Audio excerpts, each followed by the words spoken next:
श्री राधा कृष्ण भगवान की जय। आज इस वीडियो में हम सुनेंगे संपूर्ण श्रीमद् देवी भागवत महापुराण कथा हिंदी में। ये श्रृंखला का ये 7वां प्रवचन। आज इस वीडियो में हम श्रीमद् देवी भागवत महापुराण के महात्म्य के दूसरा अध्याय, जो मैंने पिछले प्रवचन में श्लोक नंबर 17 तक बोल दिया था, अब यहाँ से 71वें श्लोक से हम आगे कथा सुनेंगे। आज ये कथा हम संपन्न करेंगे दूसरे अध्याय की स्यमंतक मणि की कथा।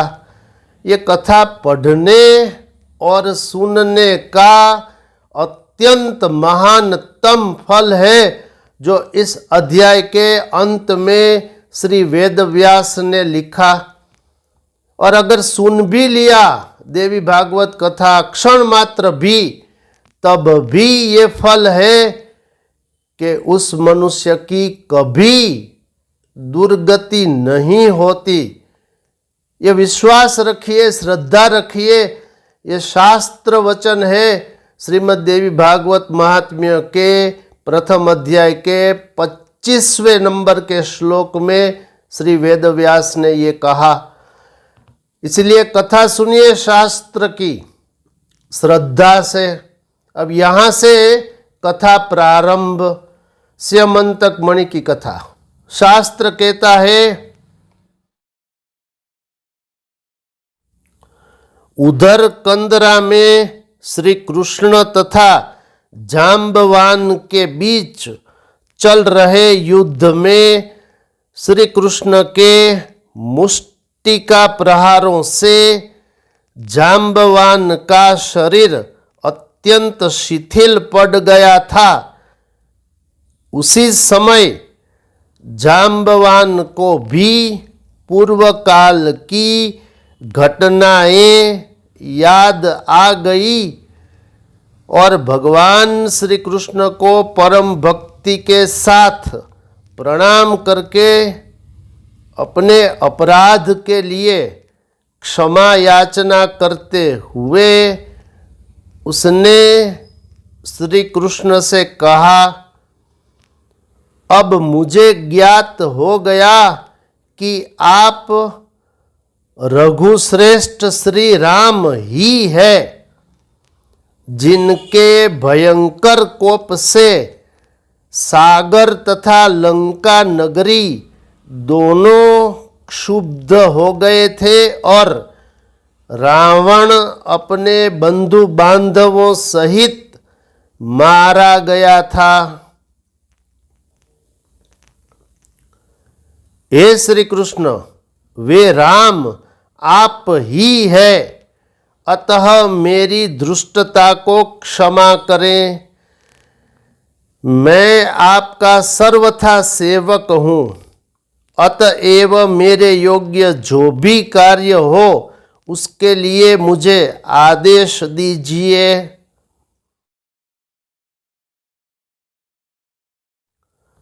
जाम्बवान का वचन सुनकर जगतपति श्री कृष्ण बोले, ये रुक्षराज, मणि प्राप्त करने के लिए हम लोग इस कंदरा में आए हुए हैं। तत्पश्चात रुक्षराज जाम्बवान ने श्री कृष्ण की विधिवत पूजा करके स्यमंतक मणि तथा अपनी पुत्री जाम्बवती उन्हें प्रसन्नता पूर्वक अर्पित कर दी।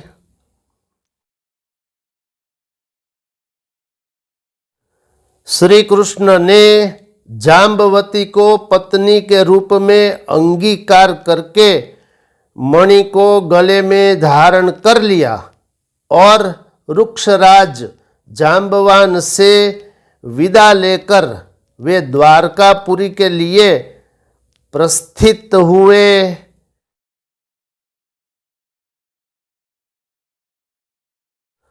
उधर द्वारका में उदार हृदय श्री वसुदेव जी ने श्रीमद् देवी भागवत पुराण कथा की समाप्ति के दिन ब्राह्मणों को भोजन कराया तथा नानाविध दक्षिणाओं से उन्हें संतुष्ट किया।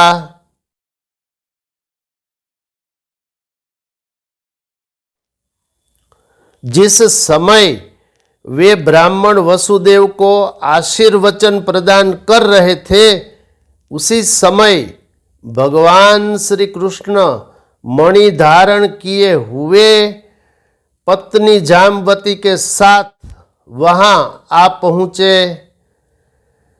भार्या सहित भगवान श्री कृष्ण को देखकर वसुदेव जी तथा उपस्थित जन समूह की आंखें हर्षांतरेक के अश्रु से परिपूर्ण हो गई और वे परम आनंदित हुए।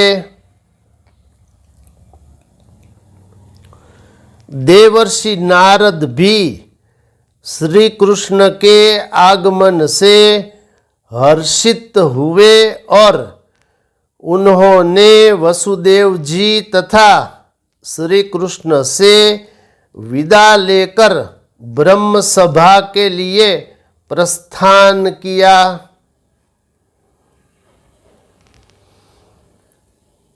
जो मनुष्य निष्कपट भक्ति एवं शुद्ध हृदय से भगवान के इस विख्यात तथा कलंक नाशक चरित्र का पाठ एवं श्रवण करता है, वह पूर्ण सुखी हो जाता है। जगत में उसकी सब कामनाएं पूर्ण हो जाती है तथा मृत्यु के अनंतर वह मोक्ष पद प्राप्त करता है। अब यहाँ श्रीमद् देवी भागवत महात्म्य के दूसरे अध्याय में जो शास्त्र में कथा वर्णित है, वो कथा समाप्त हुई। इस अध्याय में कुल 82 श्लोक है, लेकिन इनमें से कुछ श्लोक विशेष तौर पर मैं बोल रहा हूँ, उसे आप दोबारा सुनिए। आपको पता चलेगा शास्त्र के प्रमाण सहित श्री राम और श्री कृष्ण दो भिन्न भिन्न नहीं है, एक ही है। श्री कृष्ण स्वयं श्री राम है, श्री राम स्वयं श्री कृष्ण है, दोनों में कोई भेद नहीं है। देखिए वो प्रमाण मैं पढ़ रहा हूँ, सुनिए।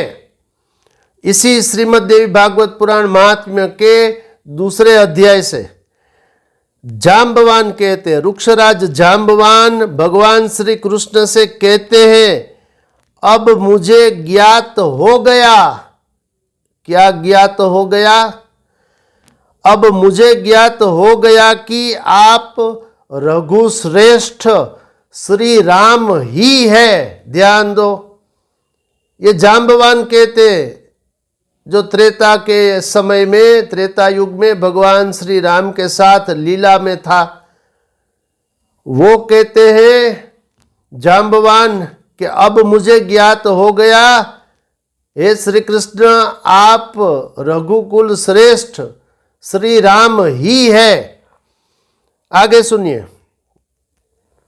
फिर कहते हैं, हे श्री कृष्ण, ये जाम्बवान फिर कहते हैं, हे श्री कृष्ण वे राम आप ही है, अतः मेरी दुष्टता को आप क्षमा करें। मैं आपका सर्वथा सेवक हूं, क्योंकि रामावतार में भी जाम्बवान सेवक था प्रभु श्री राम का। यहां भी श्री कृष्ण को वो बात दोहरा रहे हैं, फिर से कह रहे हैं, हे श्री कृष्ण वे राम आप ही है, अतः मेरी दुष्टता को क्षमा करे, मैं आपका सर्वथा सेवक हूं। अस्तु, इस वीडियो में इतना ही। देखते रहिए मोरे श्याम चैनल। शेष फिर कभी। बोलिए श्री राधा कृष्ण भगवान की जय।